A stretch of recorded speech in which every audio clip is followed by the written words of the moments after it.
Timmings, skeleton athlete heading to Beijing for the Winter Olympics very, very soon, part of the Where Do We Begin Winter Olympics series. I was talking to you just off air just a second ago, mate, about how that music, we paid a bit of money for it and we think we should just use it for the Winter Olympics episode, given we forked out for it. But it sounds a bit Christmassy. Do you reckon it sounds Winter Olympics-y enough to be on a Winter Olympics podcast? It's I love the bells. It's very wintry, so I think it's appropriate. Okay, thank you very, very much, mate. And we just recorded Pocket Profile for about 10, 15 minutes, something like that, I'd say, for the Patreon members, which I encourage people to check out if they haven't already. So first question I'll put to you, mate. What was the curliest, the trickiest question that I asked you in that Pocket Profile episode? Oh, I reckon it would have had to be would I go back in time or into the future and, like, what would I see? Yeah, that kind of stumped me a bit. I really like that question when that comes out of the hat. It's a good one. Get some good answers out of people. Mate, we'll get into the kind of the main event here. What the podcast is all about, the Winter Olympic sport that you're in, is skeleton. Now, mate, I'd say probably 95% of people listening to this haven't the foggiest about what skeleton is. So can you give us a bit of a rundown, as you probably have done a million times in the last few weeks, about what the sport of skeleton is all about? Yeah. So I think people would be able to kind of visualize bobsled a bit easier. So pretty much it is in the same track as a bobsled, but we are on we call it a sled, but it resembles kind of like a tray with metal rods underneath. So we're sliding on one of those on our stomachs, going head first down this ice track. I think that's the easiest way to describe skeleton. Right. And how long's the course and how quick do you go down? So depending on the track, the length will vary, but the regulations stipulate between 1,200 and 1,600 metres is the track length, yeah. And you can, obviously, again, depending on the length of the course, we can do between 49 seconds and I think about 1:10. Jeez, that is very, very quick indeed. And when people watch videos, they'll see that the kind of skeleton athletes they're very rigid. They've got their hands by their side, and I guess, yeah, they're maybe moving their hips. We'll talk about it later to kind of maneuver around the track and the course. But what are the rules about how rigid your body has to be and how much movement you can have? So pretty much as long as you're on the sled and your head crosses the finish line first, you can do whatever you want. But if you're moving around and all over the track, you're going to go slow, so you won't get a very good time. So the better athletes will be very still and very relaxed on their sleds. Okay, right. That's interesting. I always just assumed that it was a rule that you had to be totally rigid, but yeah, I guess it makes sense that that's the quickest way to go down. But mate, why is it called skeleton? It confuses me a bit. It originated from the look of the sled, actually. So we have a saddle part which kind of wraps around our ribs, and it does look like a rib cage. So I think that's kind of where they developed the name skeleton, and probably because it's kind of like the skeleton of a bobsled. It's just a bobsled without the cover taken off and all this kind of stuff. Yeah, that's where the name came from. Oh, interesting. Now, you've given us a very good description of kind of skeleton for newcomers, but you've done a few media spots over the last few weeks. Do you enjoy explaining the sport and filling people in? Yeah, I do. If people are wanting to know about it, I love explaining it. Yeah, if they're interested, definitely. Yeah. Usually back home, outside of Winter Olympic year, people kind of ask you what you do, and you'll say skeleton. They kind of look at you, go, "Oh, okay," and then just walk off. So in those times, I'm yeah, all right. I don't want to explain it anyway. So, but yeah, if people want to know, I love explaining it. Yeah, well, mate, I loved your explanation, so thank you very, very much for providing us all with it. So we've covered kind of broad skeleton chat. We'll talk skeleton a bit later, but I want to get to know you yourself a bit, Nick Timmings. So you're from WA, but tell me about your family growing up. Was it a loud family, quiet family? What was the situation?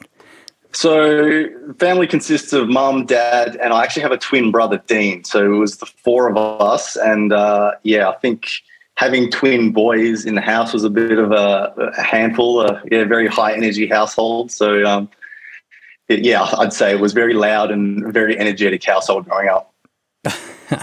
And Dean's into the skeleton as well, isn't he? Yeah, so he's done it all the years I've competed. Unfortunately, we didn't qualify 2 positions for the Winter Olympics. But yeah, he went away this year as well and competed and did races. So to get those 2 quota spots, you need to be top, is it 25 in the rankings, and he just missed out on that top 25? So it's not determined on the set ranking. To get spots in skeleton, we have to be in front of a certain amount of other nations. So to get a second spot, he would have had to be the second ranked Australian, but he would have had to also beat, I think the last second nation spot was Austria. So he would have had to be ranked better than the second ranked Austrian to get in. It's kind of confusing, but once you see the list and kind of look through it, you kind of realize what's happening. But yeah, it is complicated. But yeah, it just depends on what other country, what their athletes are doing and how they're positioning themselves. Yeah, right. Interesting. But he was pretty close. For the second spot, unfortunately not, because they cut 5 positions from the last Winter Olympics, so we knew it was going to be an uphill battle. And I think our goal at the start of the season was just to make sure one of us qualified. Yeah, right. Okay, well, you've been successful in that goal, I guess, with yourself, Nick qualifying, and all kicking off in about 2.5 weeks from now. It's going to be very, very exciting. But how did you and Dean, your brother, get into the sport originally? Because from WA, it's not known for its skeleton athletes. So we actually had a high school PE teacher who went to the Vancouver Winter Olympics in 2010 for bobsled. So yeah, he was our teacher back then. So that's how we kind of knew about the sliding sports. And the Australian Federation went recruiting athletics, sprinters and jumpers. So they came to Perth and, we were doing it at the time and kind of heard about it and, just decided to do the kind of tryout and, all spiraled from there. Oh, that's awesome. Awesome story. What was the name of that PE teacher who went to the Olympics? His name's Duncan Pugh. Yeah, he was in the bobsled in 2010. Representing Australia? Representing Australia, yeah. Awesome. Well, big shout out to Duncan if he's tuning into this one. But I know you were into I think it was your soccer. We were talking about how you're a soccer fan and the pocket profile and into your athletics. But what gave skeleton the edge for you to kind of pursue that long term and get to a higher level of skeleton compared to, your soccer and your athletics? I always enjoyed adrenaline sports and high paced sports, like skateboarding and snowboarding and that. So always enjoyed doing them. So I think that's kind of where the adrenaline junkie inside of me came from. I think it was a decision, an injury from soccer that pushed me towards skeleton to give it a go. And since then I've haven't looked back really. So that's interesting. You're into your adrenaline sports overall, and Duncan did the bobsled. So why not bobsled instead of skeleton? Just body shape, really. Yeah, bobsledders need to be huge, heavy. And it's kind of not what the body shape I have. I'm kind of tall and lean, which is ideal for a skeleton athlete. So when the tryouts came around, I kind of looked at everyone else, looked at myself, and said, this is more suited towards me. Yeah, well, that's good, mate. And you clearly cut out for it because you're going to Beijing very, very soon. But I think you went, am I right in saying you went to the Junior World Champs in the year that you started and you finished pretty high, yeah? So I started in March in 2012. So that was actually the end of a season, but then came back obviously sliding again in November of that same year. So, and at the end of that season was World Juniors. And I think I can't even actually remember what I finished. I think it might have been 13, 15, something like that. It wasn't too bad, but nothing fantastic. But I guess it was a successful first year. So, I think you finished 13th of those Junior World Champs. But in that kind of between starting and going to those World Champs, how do you practice? Because it's summer in Europe, so I'm not totally sure if you can go over to Europe and, it costs a lot of money as well, go over to Europe and practice. And don't know what the facility is like in Australia, but how did you practice over those, 8 months or so between those two kind of events? Yeah, like there's no sliding training in the off season. Yeah, like you said, it's European and North American summer during our winter. So yeah, we couldn't do any sliding. It wasn't until probably end of October, start of November that we flew over to Canada and started training and sliding again. Yeah. So you started becoming a skeleton athlete in March, and then you really got into the training in October, November, and you finished 13th in the Junior World Champs. Mate, that's nuts. That's bonkers. Like, how are you so good so quick? Yeah, I think, I don't know, personally, I don't think I was that good, but clearly I had kind of some knack for it. But yeah, I think we had the right coaches around us, which gave us kind of the foundations of how to slide. And I think that's very important. Like, I'll see a lot of rookie athletes now and they just don't have that kind of knowledge around them. And yeah, you don't see them developing very quickly. But yeah, I think this is an experienced sport. So if you've got the people around you, you can rapidly improve. So what made those people around you so good to be around and such great coaches? I think probably their style of coaching suited me very well, as well as them obviously being very experienced and previously very talented sliders as well. So I think it was a combination of those two. So did they tell you specific things that, like juniors who don't have such great coaches as those guys, did they tell you specific things that really helped push you along? Yeah, I think it's more giving you the fundamentals, like the basics, which help you kind of develop your own skills. Whereas if you've got a coach who's telling you exactly what to do, like every day, every corner, everything, you kind of don't learn it yourself, and then your development is halted. So I think it's probably the same with every sport. A coach giving the foundations of the sport will help that athlete grow so much quicker and help them get to a higher level. So what are those fundamentals? With sliding, it would be the main ones are being relaxed on your sled, feeling the pressures of the corner, knowing where you are in the track, and I'd say awareness of yourself and the track. And the ice conditions, there's so many factors, but kind of building this self-awareness when you're in track, I think, is the most important thing. Can you fill us in a bit more on the details of feeling and knowing the pressures of the corner? Yeah, so now I can go into a corner and not see the exit or see the entrance, but you can kind of feel how you go in. If you go in wrong, you'll feel the pressure hit you harder, and you'll know you have to steer harder. But if you go, it just feels smoother. And some of the big corners, you'll be able to actually feel the waves going in the corner, and you'll know if you're on a fast line or you're on a dangerous line. I think just being able to notice that and identify that is probably the key factor. And that's what I mean when I say feeling, just being able to feel the pressure, really, I guess. The G-forces, is probably the best way to describe it. Yeah, it's really interesting that when you're starting off and maybe when you're trying to go around those corners, are you bashing in and smashing into walls heaps? Yes, so many walls. My first 3 seasons, I reckon, some tracks, my arms were just black from bruises. Yeah. The first time you go down, you get to the bottom and you're what just happened? Everyone says the same thing, and it definitely takes time to build all that up. And first couple of years definitely very painful. And it sounded, from what you were saying, it sounded like you can't see a whole lot when you're on the, is it the sled that you call it?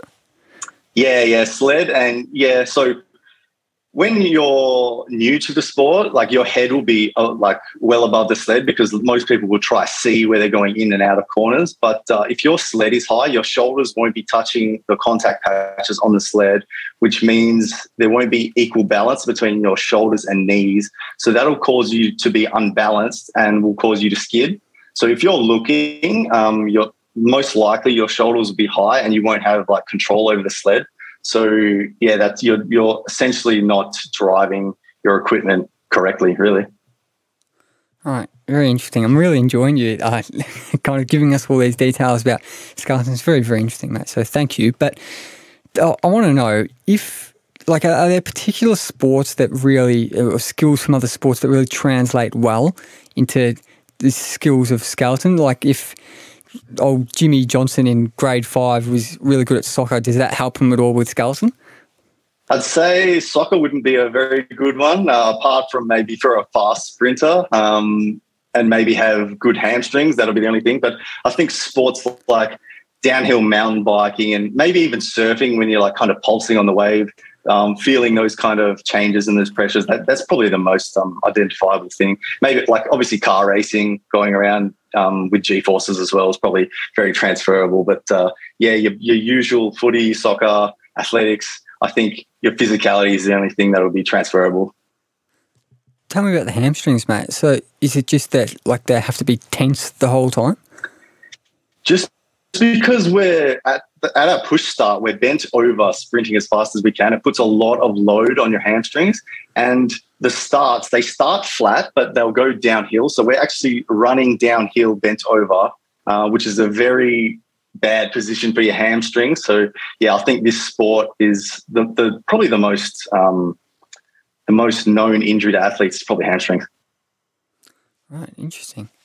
But I think for lots of Olympic sports and maybe Winter Olympic sports even more specifically, the funding and the kind of financial aspect for their athletes is just such a massive challenge. So can you talk to us a bit about the financials of yourself and skeleton? Yeah, like you said, like in some of these winter sports, like funding is just non-existent. Yeah, like we're pretty much doing it for the love of it, and we do it off all our own back. I do get little bits here and there which definitely help and make it possible, but it's all off. Like I have a job when I get home in the off season, so I work, save up, and then go compete. But yeah, it is a very expensive sport as well. What's your job? So my title is venue supervisor, and I work at like a sports and events stadium, and me and my team just help organise and run events and sporting competitions and that. Can I ask what stadium you work at, just in case we've got any listeners in Perth that might see you there? Yeah, so I work for Venues West, and the venue I work out of is HBF Arena in Joondalup. HBF Arena in Joondalup. Well, look out for Nick Timmings if you see him around. HBF Arena in Joondalup, guys. But just back on the kind of financial aspect of skeleton, the sleds, I'd imagine they'd cost a fair bit, right? So they'd take up a large chunk of your earnings. Yeah, so my sled, it's actually, you can see it in the background there. It cost me 10,000 Australian dollars just for the sled. And so we call them runners, but the metal rods underneath, they're kind of like F1 tyres where we'll interchange them depending on the weather conditions in the track. And so they cost $1,000 each as well. And you'll, like, obviously if you can afford multiple sets, you'll get as many as you can. But yeah, so I travel with 4 sets of those as well. So they're valued at $1,000 each. Obviously you don't want to be a cheapskate and get some shitty $100 sled, but like why does your sled cost $10,000? What makes it so special? I think the price really, I think it's just a monopoly. Like there's only 2 or 3 sled builders out there. So literally if you want to be a good slider, like you just have to bite the bullet and buy one of these sleds. But yeah, like I don't know how to justify $10,000, but so the one I have, he's a very reputable slider, and like a lot of people have won World Cup and Olympic medals on the sled. So yeah, I think it was the right choice for me. Well, I've heard that from $10,000 they can be way more expensive than that as well, can't they? Yeah. So the last Olympics, I know at least 2 of them, but probably more, were on sleds valued at like up to $100,000. And I think just like mine is like a kind of stock sled, just like off the line, but theirs would be like fully tweaked and customized to the individual athlete. And yeah, obviously I think the material inside their sleds is probably different. Like, obviously, I don't know because they're never going to show me inside their sled. But yeah, I think all those little things add up, and yeah, that's why they cost so much.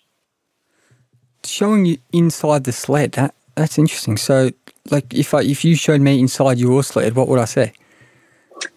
Like, really, all you would see is just a bunch of metal, and you wouldn't understand what's going on. Just looks like shiny metal, really. What, like, can you try to film me inside? Do you understand what's going on at all? Yeah, so there'll be two like big plates in the middle, and they kind of like sit there, and there's like screws in them to bolt our saddle in. But there's also like a frame, obviously. There'll be shoulder bars and knee bars, and then all the little just holes and screws in that to fit the runners in, and all the other little parts. But really, it's just a frame with the body plate in it, knee bars and shoulder bars. That's pretty much it. Oh, geez, $100,000. That is just insane. Do any athletes on the circuit make their own sleds or have a crack at it? Yeah, there have been some athletes have made their own sleds. There is a ruling though that if you're the sled you're competing on has to be available to the rest of the other athletes. This is just to make it like fair across the board. But there are definitely some athletes who have made their own, but usually they're not very fast. They haven't done enough like research and development into it, and usually they don't do very well. So why wouldn't they be fast? What if they stuffed up in the making of these sleds compared to the $100,000 ones? I think you'll definitely find so my manufacturer, all the sleds look exactly the same, but there definitely will be differences in the sleds. Like, I know some people have thought they've had like faster ones or slower ones, so there definitely are differences, and I'm sure that's the case with like all the sled manufacturers, all the individuals who have made their own sleds. So yeah, I think you just really have to trust the equipment you're on and try to adapt to the equipment you get. Right. And can these sleds break? Yeah, definitely. There's been some breaks this year. Like, I've seen many things snap, and like the metal plates inside bend, and I have to bend it back and like re-weld bits on, and they definitely do break. So, like, they break during runs? Yeah, it'd be from hitting the wall. Yeah. Oh, geez. And has that happened to you much? So luckily, no, I haven't found any like bends or anything. And at the moment, I think my sled's going pretty fast, so I'm not going to touch anything. I'm not going to bend anything. Luckily, touch wood, it hasn't happened to me. But I've seen some people crash pretty hard, and been bends in their sleds. Well, mate, you're going to Beijing, and you've got that one sled in the background, and they cost so much money. But if that broke, do you have a backup, or what happens? No, I would have to try quickly source either like if a part broke, I'd have to get a new part, or if the whole thing broke, like I don't know what I'd do. I'd probably get my brother to quickly, he's on the same sled as I am, so I guess I'd have to quickly get him to ship it over or something like that. But yeah, there definitely are times where like the airlines will lose athletes' sleds and they kind of just stuck at races, or they have to borrow like another sled or something like that. Yeah, it becomes a nightmare. Jesus Christ. Well, I hope that doesn't happen to you or anyone. Fingers crossed. Yeah, you're crossing your fingers, so am I. But talking about funding and all that kind of thing. So, yeah, like I said, funding's just so massive in almost every Olympic sport because they're not the biggest sports in the country. I think it's fair to say, and it's a massively, massively political thing for most of these sports. So, why do you think winter sports as a whole deserve more funding than they're currently getting? I think, there's a lot of obviously we're heavily funding summer sports in Australia because of our climate and the participation rates. But I think, there's a whole different world out there, like with the winter sports. And obviously we have hills and snow resorts over east. So I think, there definitely should be more money into it. And I think, like, as a country, we definitely outperform our budget in Winter Olympics. So I think, we should pump more money in so we can be a powerhouse in Summer and Winter Olympics. Yeah, and the audience would just skyrocket. I'm guessing if the more money got pumped into it, and we outperformed even more the budget and the expectations. Yeah. I think, like, the better we do, the more people are going to watch. Like we are doing extreme sports, so I think people do like watching it. And I think if we give it more exposure, I think people would definitely be interested.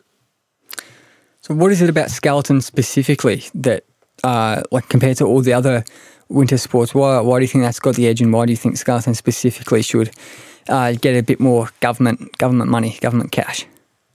I don't know if I'm selling it too well here, but I think people would be keen to watch all the stacks and crashes and, just the excitement of it.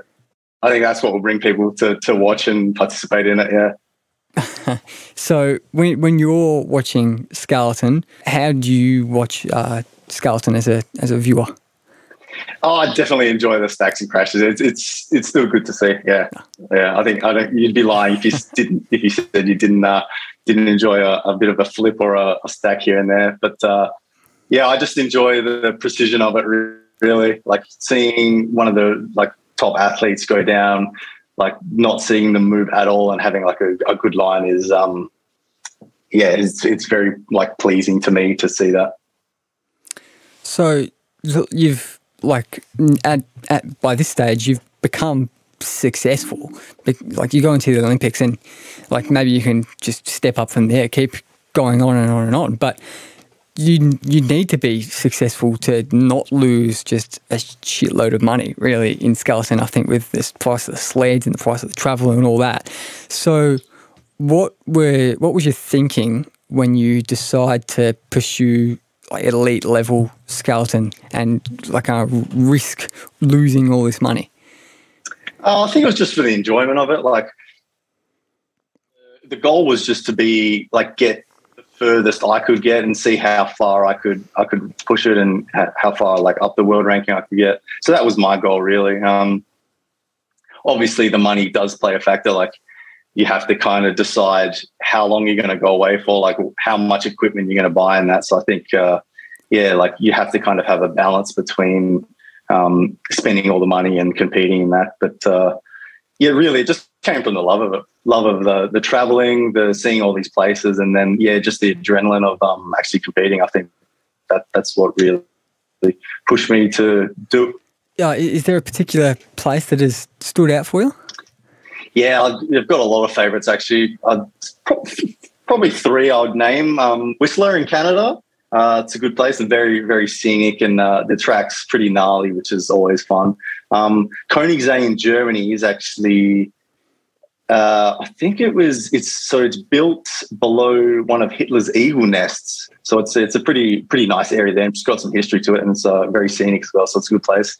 I think the third one would be St. Moritz in Switzerland. And that's the only track in the world where they actually hand carve it each year out of snow. So it's got a very different feel to it, and it's a nice place as well. Wow, incredible! And how much how many months per year are you spending overseas? So I've been away since the start of October this season. Usually I would be able to come home for like 2 weeks over Christmas, but obviously because of COVID and the restrictions, I haven't been able to get back to Australia. But usually the season lasts from, I'd say, mid-October to about end of Feb. And I'll come home for a couple of weeks over Christmas. But that's typical season. How did you cope with not being able to come home over Christmas? Because that would just suck.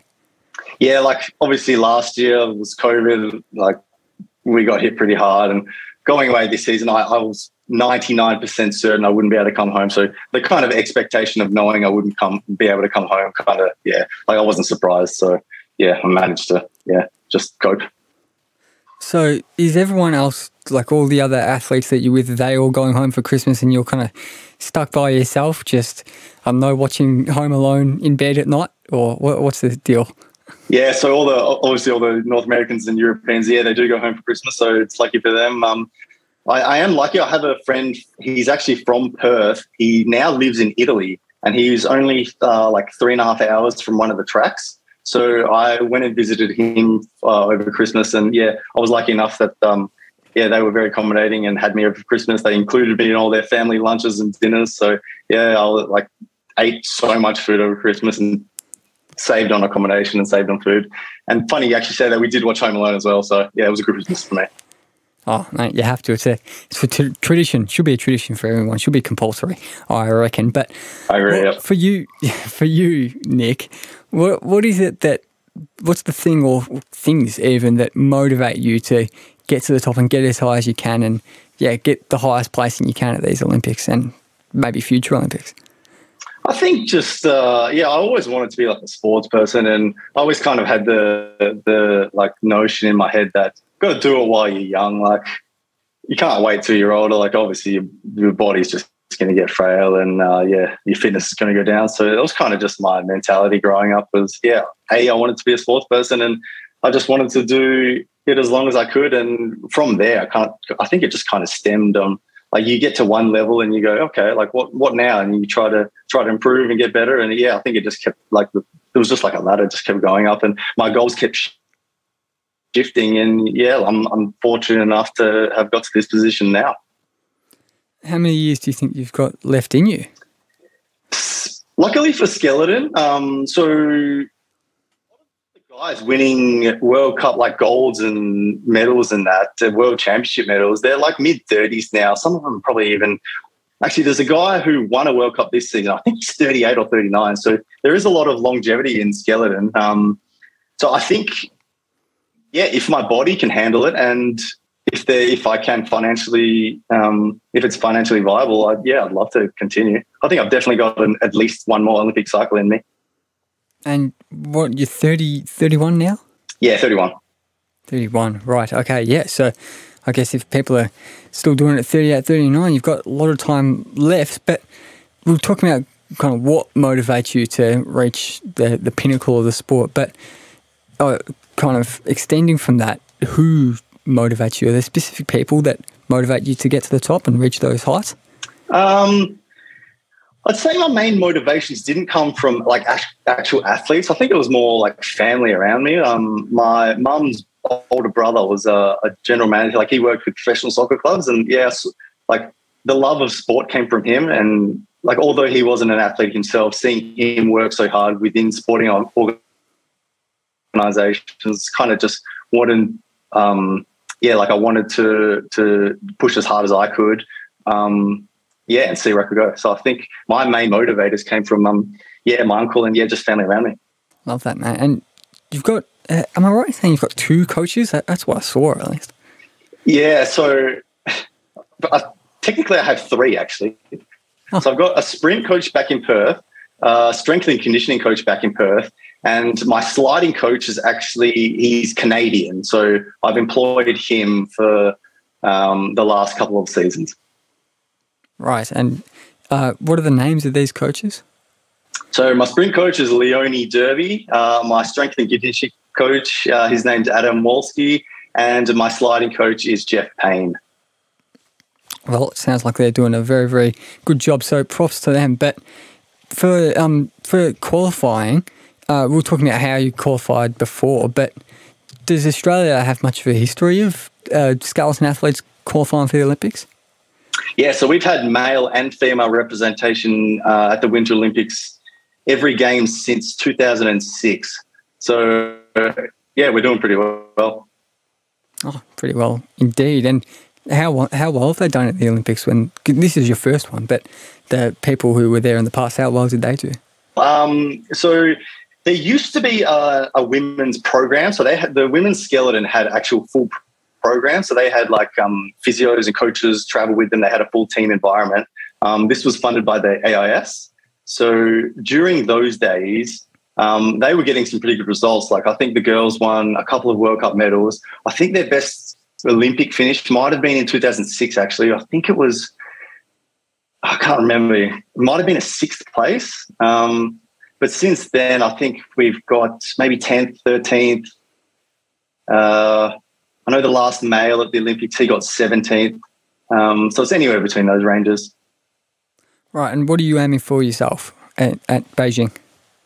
So my goal is a top 20. Unfortunately, there was a test event in October. just because of logistics and funding, I couldn't get there. So I've actually got a lot less, well, I don't have any runs on the new track, whereas actually most of the other athletes have got about 30 to 40 runs there. So I'm at a disadvantage. So I think top 20 is my goal. And yeah, I'd be happy with that. But surely you're going to be able to get some runs in before it kicks off properly, yeah? Yeah, so we get 2 days of training before the official training week starts. And then we've got 3 days of official training. So I'll have 10 runs on the track before we actually compete. Right, okay. Well, I guess 10 is something, but it's nowhere near that 30 or 40 that people have had before you've even had your 10. But I think I was reading, now bear with me as I read this out because it's a bit of a long one, but in 2021, it says you were the overall men's skeleton champion for the IBSF, the International Bobsleigh and Skeleton Federation, the North American Cup 2021. So tell me about that. That seems like a pretty good thing to have achieved. Yeah, it was actually, yeah. So I was the North American Cup overall champion. That consisted of 8 races. There was 3 in Whistler, 2 in Park City, and then 3 in Lake Placid. And yeah, just the overall points combination of those 8 races was the champion. And yeah, I actually didn't know that I won it until the very last race. The Spanish guy who actually came second, he told me like, yeah, you pipped me. And I was like, oh, I wasn't even like I was there just to get the points for the Olympic call. And yeah, I didn't even realize I'd won that. Oh, amazing. And what set you apart from the Spanish guy and all the other people? And what made you win the overall champion? What made you become the overall champion? I think it was consistency. Like I did win a couple of races in the Lake Placid race, but I think all of my results were good, whereas other people had they would do decently one day and then the next day they would have a big mistake and blow out the back, just stuff like that. So I think consistency is what won it for me. And is that the greatest achievement you've had so far in your career, or has something topped it?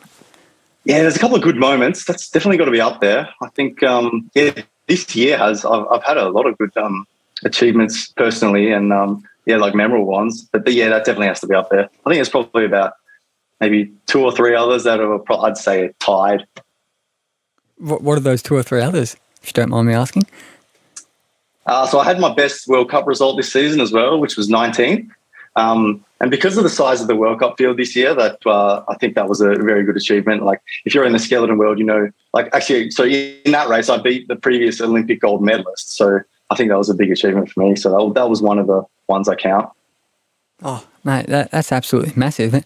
When you're on form and when you've achieved all these incredible things, what tell me about your headspace in these moments. Like what's running through your mind and why are you on such good form? I think relaxing is the main thing, and having confidence in your ability and your lines. I think that's the main key that kind of puts you in a good headspace and puts you in a good position to be able to do well in races. I think that's what I can say about it. Lovely, Matt. And we've got a traditional final question that we ask to all our guests before we get into our famous final segment of the show that everyone absolutely loves. But the last question before we get to that is, Nick, do you have a life philosophy, like a quote or a mantra or anything like that you live your life by and sort of let guide your decisions in life? No, not really. Actually, I'm not really too much of a quote guy. I live by this kind of set of ethos kind of person. I'm if my friends would say I'm very chilled, very laid back. I kind of just go with the flow. But I think if they ask me, I'm a very hard worker. So I think discipline and probably just hard work is the main thing I kind of focus on in my head. I'd say that's probably it for me. Well, simple but effective. Well, I like it a lot, mate. But I mentioned this very famous final segment that we have.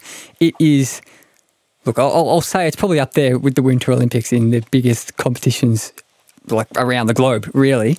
It's called the Where Do We Begin quiz, and I'm going to hit the music.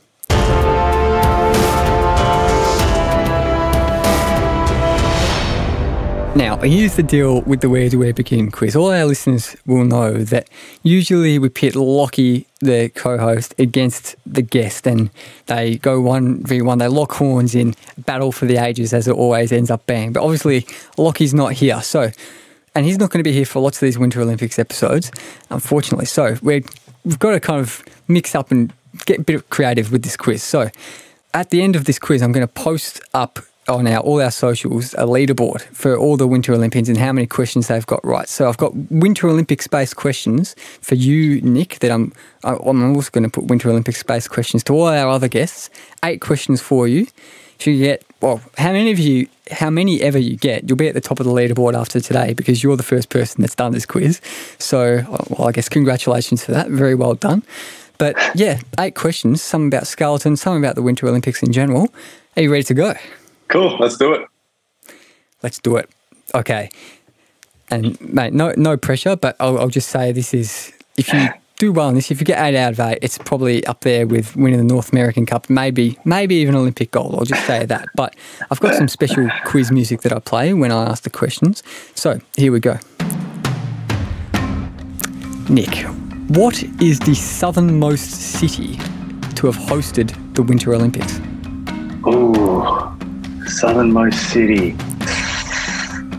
The Salt Lake City?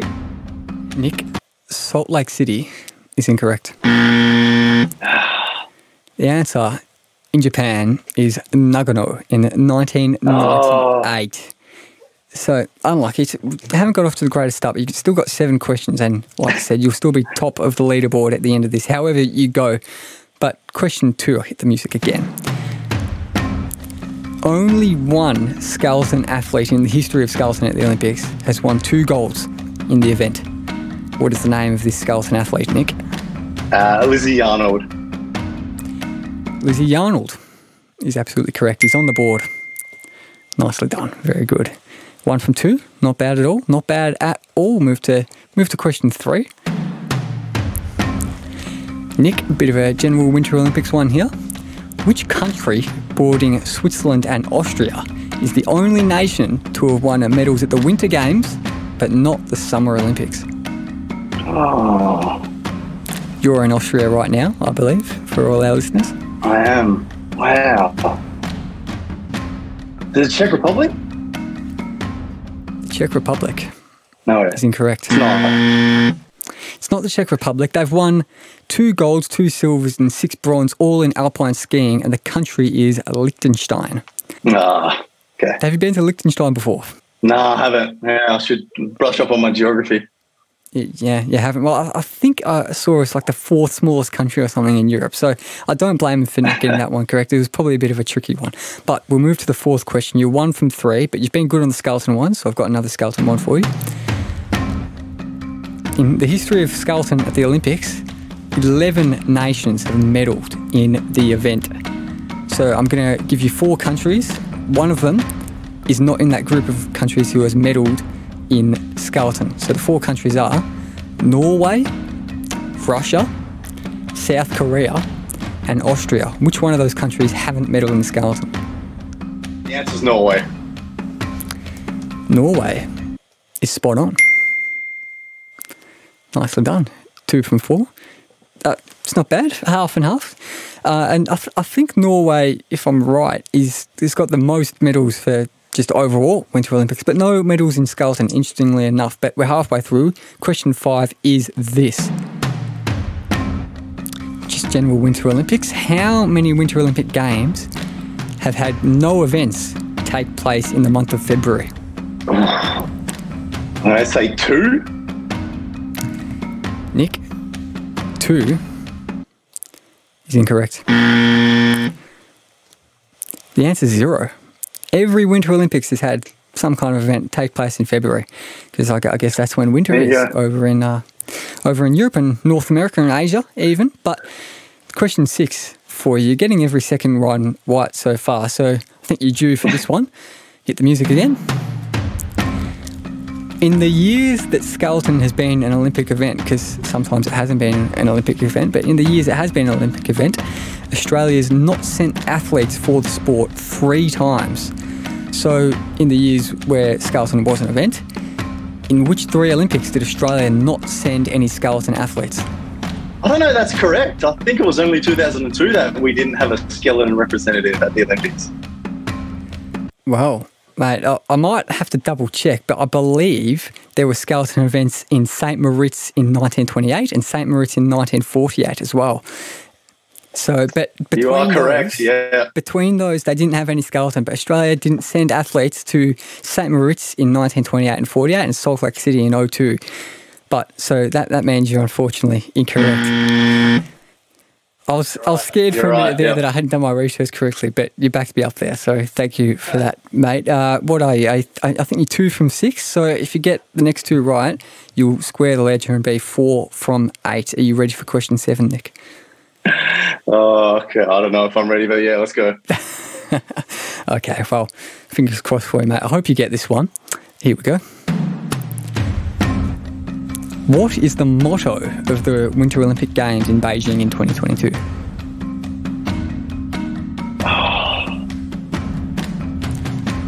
I should know this one. This is embarrassing. Nah, I don't know. Oh, I mean, you could probably just guess it because it's very generic. The answer is Together for a Shared Future. Okay. That means you're incorrect. Well, I'd be amiss not to play the sound first. I have to do it. Sorry. I'll remember that one from now on, though. Yeah. Mate, you're 2 from 7. This is our last question. You can be 3 from 8 if you get this one. The last question is this. So, as you probably are aware of, skeleton is being held at the Yangqing National Sliding Centre in Beijing in a few weeks from now. So, what is the distance of the skeleton course in Beijing? Is it? I know it's the longest track. Is it? I'm going to say 1659. 1659. So, if you get this, you're 3 from 8. Get a bit of a drum roll going, amp up the tension. The answer for this question is 1,615 metres, which means you're incorrect. But top of the leaderboard, 2 from 8. So we've got to play the top of the leaderboard music. There you go, mate. You've top of the leaderboard. So well done on that. How do you feel about your performance? I got some homework to do, I think. But I think that just about wraps up the quiz and the podcast in general. So thank you very, very much for coming on, mate. I really enjoyed chatting with you and, appreciate it. No problems at all. Thank you so much for having me. It's been an absolute pleasure. And, of course, thank you very much, guys, for listening. There's another Winter Olympics episode coming out very, very soon. We're smashing them out at the moment, so we'll see you shortly.